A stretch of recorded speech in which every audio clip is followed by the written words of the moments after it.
어머, 자기야. 저기 바닥 닦는 아줌마? 당신 전처 아니야? 웬일이니? 여기서 이런 구질구질한 일을 하고 있네. 위자료 한 푼 못 받고 쫓겨나더니 결국 남의 백화점 바닥이나 닦는 신세가 됐구만.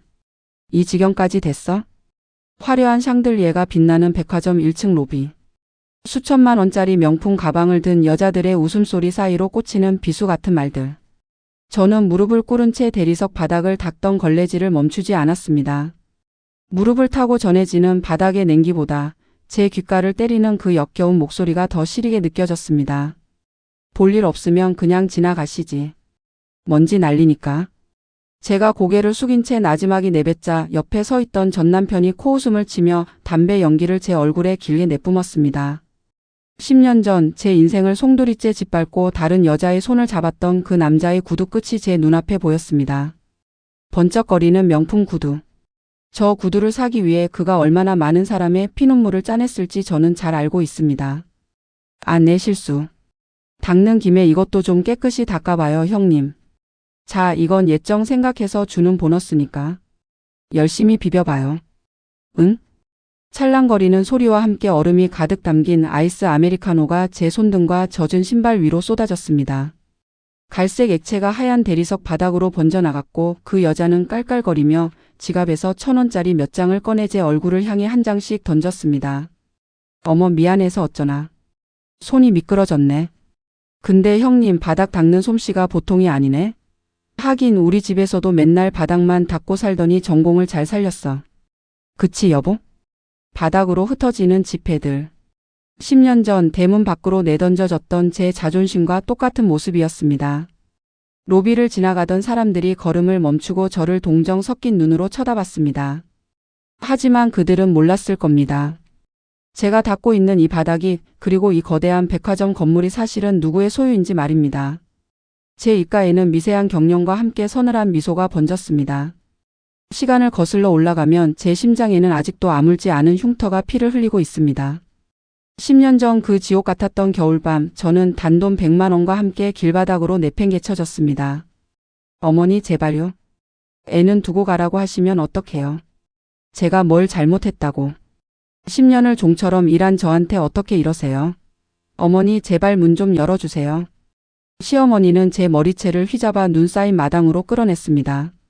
제 손톱이 대리석 문턱을 긁으며 피가 터졌지만 그들은 눈 하나 깜짝하지 않았습니다. 남편이라는 작자는 새로 들인 젊은 여자의 손을 꼭 잡고 거실 커튼 뒤에 숨어 그 광경을 구경하고 있었죠. 이거 먹고 떨어져. 너 같은 산 것이 우리 집안 핏줄을 키우겠다고? 꿈도 꾸지 마라. 우리 아들 앞길 막지 말고 당장 내 집에서 나가. 더러운 게 어디서 소리를 질러. 100만 원이 든 봉투가 제 뺨을 세차게 때리고 차가운 눈밭에 떨어졌습니다. 젖은 손바지 사이로 스며드는 한기보다 갓 돌이 지난 우리 아이의 자지러지는 울음소리가 대문 너머로 멀어질 때 제 가슴은 이미 갈기갈기 찢겨 나갔습니다. 엄마, 엄마. 아이가 저를 찾는 목소리가 들렸지만 육중한 철문은 쾅 소리를 내며 닫혔습니다. 저는 그날 밤 눈물을 흘리는 대신 피눈물을 삼켰습니다. 눈 위에 엎드려 제 손가락이 얼어 터지는 줄도 모르고 다짐했습니다. 반드시 살아야겠다. 죽지 않고 살아서 저들이 그토록 숭배하는 그 잘난 돈으로 저들을 가장 비참한 시궁창까지 끌어내리겠다고. 다음 날부터 제 인생에 사람이라는 이름은 지워졌습니다. 저는 오직 도끼 품은 짐승이 되기로 했습니다. 새벽 3시 남들이 따뜻한 이불 속에서 단잠에 빠져 있을 때 저는 시장통 쓰레기 더미 사이에서 시든 배추 잎을 줍고 있었습니다. 나물 사세요. 싱싱한 취나물 고사리 있어요. 이거 진짜 좋은 거예요. 한 번만 봐주세요. 하루 2시간 이상 자본 적이 없습니다. 겨울엔 손가락이 동상에 걸려 진물이 터지고 딱지가 앉아 장갑조차 낄 수 없었지만 저는 멈추지 않았습니다. 한 푼 두 푼 모은 돈은 제게 목숨줄이었고 복수를 위한 총알이었습니다. 미쳤어? 정숙이네, 저 여자 아주 미쳤구만. 저런 쓸모없는 맹지를 왜 사?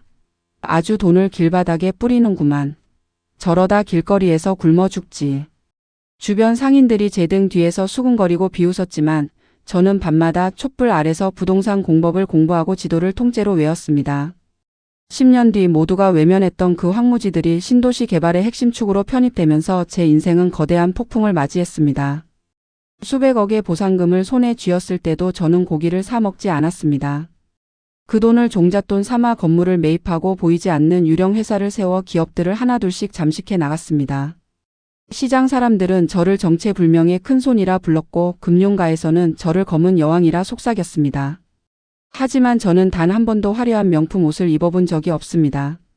복수는 가장 평범한 일상 속에 독을 숨기는 법이니까요. 저는 전 남편이 그토록 가지고 싶어 했던 이 도시에서 가장 화려한 백화점을 통째로 사들였습니다.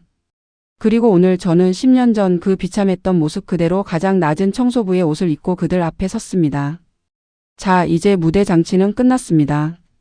당신들이 쌓아 올린 가짜 성곽을 무너뜨릴 시간입니다.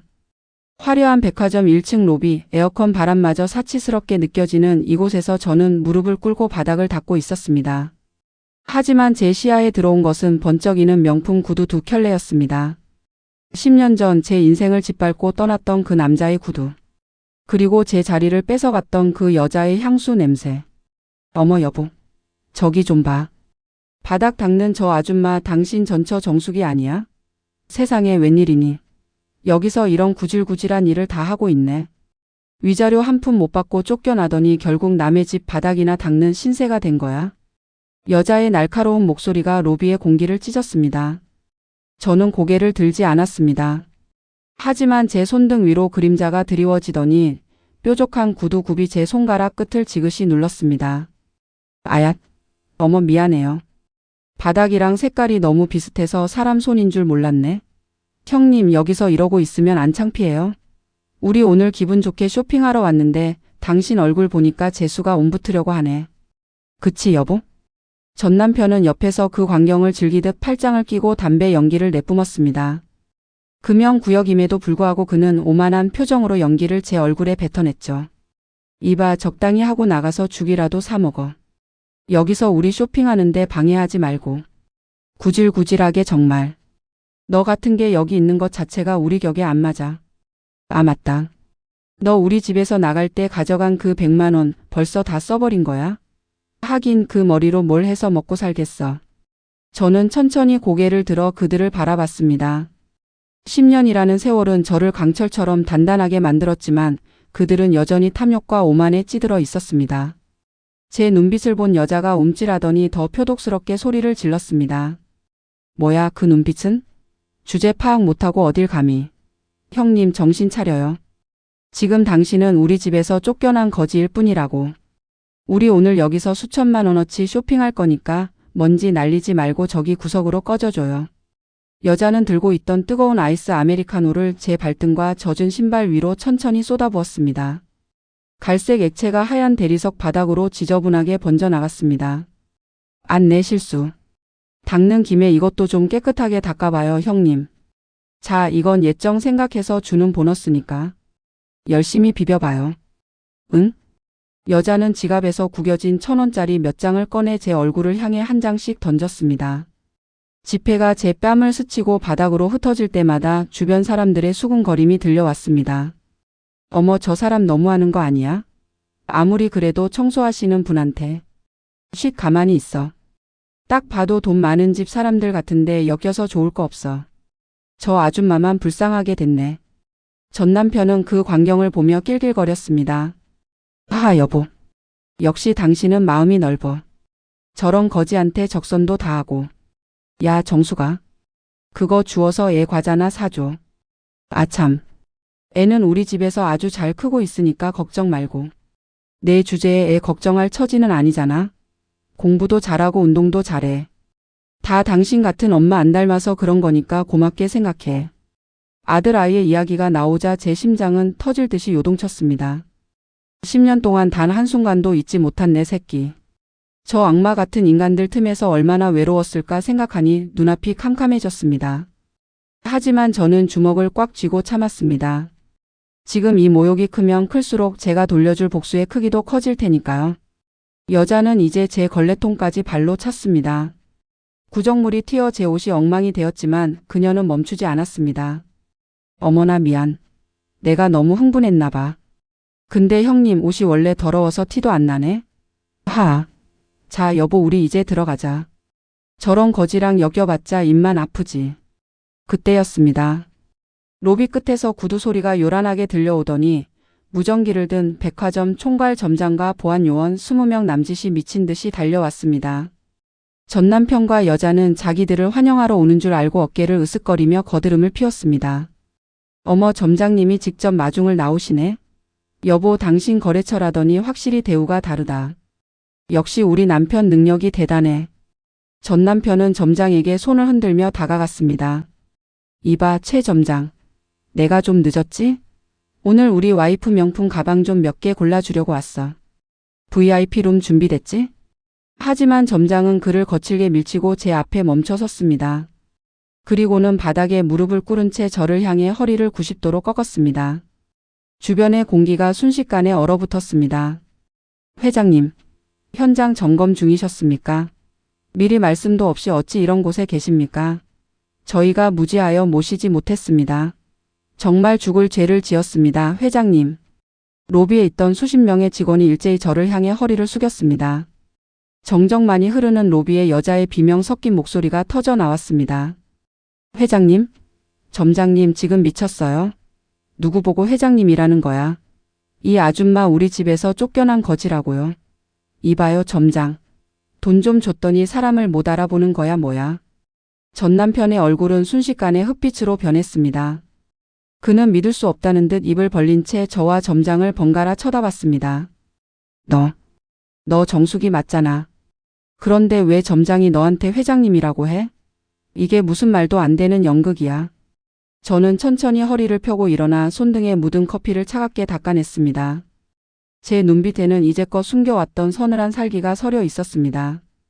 점장님. 네, 회장님. 말씀만 하십시오. 우리 백화점 물관리가 왜 이 모양이죠? 쓰레기는 쓰레기통에 있어야지 왜 로비 한복판에서 이렇게 악취를 풍기고 있습니까? 저는 바닥에 떨어진 1,000원짜리 지폐를 구두굽으로 짓밟으며 전 남편의 눈을 똑바로 쳐다봤습니다. 이 불결한 것들 당장 내 눈앞에서 치우세요. 그리고 보안팀, 이 자들이 들고 있는 모든 쇼핑백 압수하고 당장 백화점에서 끌어내. 우리 백화점은 이런 수준 낮은 인간들 절대 안 받습니다. 오늘부로 이 인간들이랑 관련된 모든 거래처 전부 계약 해지하세요. 내 백화점에서 저들의 그림자조차 보이지 않게 하란 말입니다. 전 남편의 다리가 후들거리기 시작했습니다. 여자는 여전히 정신을 못 차리고 점장의 멱살을 잡으려 했지만 보안 요원들에게 가로막혔습니다. 이거나 너희가 누군 줄 알고 이래. 여보, 말 좀 해봐. 우리 아버지가 누군지 말해주라고. 제 입가에는 아주 우아하고도 잔인한 미소가 번졌습니다. 이제 시작이야. 당신들이 그토록 사랑하는 그 돈, 그 지위. 내가 어떻게 말려 죽이는지 똑똑히 지켜봐. 10년 전 눈 덮인 길바닥에서 내가 느꼈던 그 공포, 이제는 당신들이 평생 느끼게 될 거야. 보안 요원들에게 양팔이 붙잡힌 채 끌려나가는 전 남편과 그 여자의 비명소리가 백화점 로비에 울려 퍼졌습니다. 저는 차갑게 젖은 장갑을 벗어 던지고 점장이 내미는 실크 손수건으로 손을 닦았습니다. 이거나 너희가 감히 누굴 건드리는 줄 알아? 여보, 말 좀 해봐. 저 미친년이 지금 연극하는 거라고 말하란 말이야. 여자의 악에 바친 소리에도 전 남편은 이미 넋이 나간 표정이었습니다. 그는 제 눈을 마주치지 못한 채 바닥만 뚫어지게 쳐다보며 덜덜 떨고 있었죠. 저는 그에게 다가가 귓속말을 건넸습니다. 여보, 아니. 전 남편 씨. 당신이 지난달에 무리하게 추진하던 그 신도시 상가 입점권, 그거 누가 준 줄 알아? 전 남편의 눈동자가 갈 곳을 잃고 흔들렸습니다. 그거. K홀딩스에서. 설마 내가? 맞아. K홀딩스 실소 유주가 바로 나야. 당신이 내 발등에 쏟은 그 커피 한 잔 값이 아마 당신 회사 전체 몸값보다 비쌀 거야. 점장님, 지금 당장 K홀딩스 법무팀 연결하세요. 이자와 관련된 모든 사업체 오늘부로 자금 회수 및 계약 전면 취소입니다. 안 돼. 정수가. 내가 잘못했어. 내가 미쳤었나 봐. 한 번만, 딱 한 번만 살려줘. 우리 예정을 생각해서라도. 예정? 10년 전 눈밭에 나를 내던질 때 당신 입에서 나오던 그 예정 말하는 거야? 보안팀, 당장 이 쓰레기들 내보내세요. 공기가 더러워지니까. 일주일 뒤 제가 머무는 펜트하우스 앞으로 전 남편이 찾아왔습니다. 10년 전에 그 당당함은 어디 가고 며칠 밤을 지새운 듯 튄 눈과 헝클어진 머리를 한 채 제 집무실 바닥에 넙죽 엎드렸습니다. 정수가 제발. 사채업자들이 집까지 들이닥쳤어. 애는 살려야 할 거 아니야. 우리 아들 내 자식이기도 하잖아. 제발 그 돈 줄만 다시 이어줘. 내가 평생 내 종으로 살게. 응? 저는 창밖의 도시 전경을 바라보며 우아하게 차를 마셨습니다. 아들?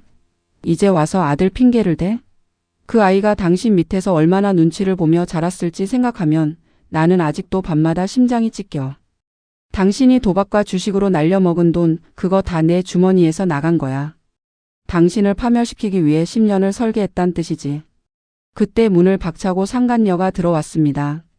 명품 백대신 시장 바구니를 들고 얼굴에는 누군가에게 맞은 듯한 멍 자국이 가득하더군요. 이 나쁜 년아. 내가 뭔데 우리 집을 망가뜨려. 당신도 일어나. 이 여자한테 왜 빌어. 여자는 제 책상 위에 있는 서류들을 헤집으려 했지만 제 비서들에게 곧장 제압당했습니다. 당신들이 누리던 그 화려한 집, 자동차, 보석. 전부 내 돈으로 산 거야. 이제 그것들 다 압수될 거야. 당신 아버지가 운영한다던 그 작은 공장도 이미 부도 처리됐어. 10년 전 내가 느꼈던 그 막막함, 이제 당신들이 온몸으로 느낄 차례야. 다시 한 달이 지났습니다. 저는 10년 전 제가 쫓겨났던 그 낡은 집 앞에 차를 세웠습니다. 이제는 경매로 넘어가 폐가가 된 그 집 대문 앞에서 전 남편과 그 여자가 짐 보따리를 짊어진 채 서로를 탓하며 싸우고 있더군요. 내 탓이야. 내가 그날 백화점에서 입만 안 놀렸어도 이 지경까지는 안 왔어. 뭐라고? 당신은 옆에서 실실 웃으면서 담배나 피웠잖아. 이 무능한 인간아. 저는 차에서 내려 그들에게 다가갔습니다. 이번에는 제가 그들의 얼굴 앞에 단돈 100만 원이 든 봉투를 던졌습니다. 10년 전 제가 받았던 그 봉투와 똑같은 색깔, 똑같은 금액이었습니다. 이거 먹고 떨어져. 당신들이 나한테 줬던 잡이잖아. 이걸로 방 한 칸이라도 구해봐. 아참.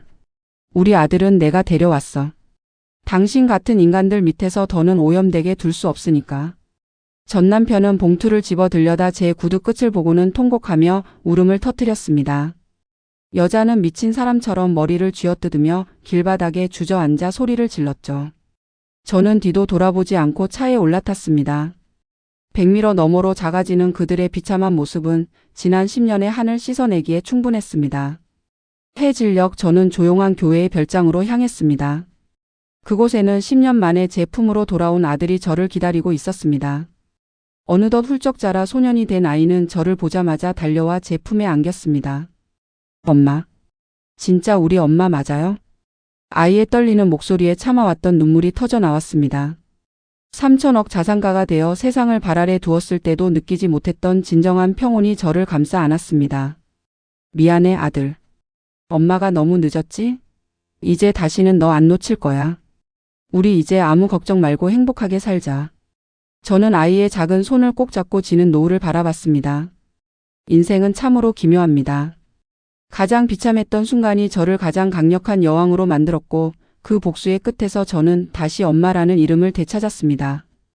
돈으로 산 복수가 아니라 사랑으로 지켜낸 내 아이와의 시간이 제 인생의 진정한 승리였습니다. 인생의 모진 풍파를 견뎌내고 3천억 자산가가 되어 돌아온 한 여인의 처절하고도 통쾌한 복수극 어떻게 들으셨나요?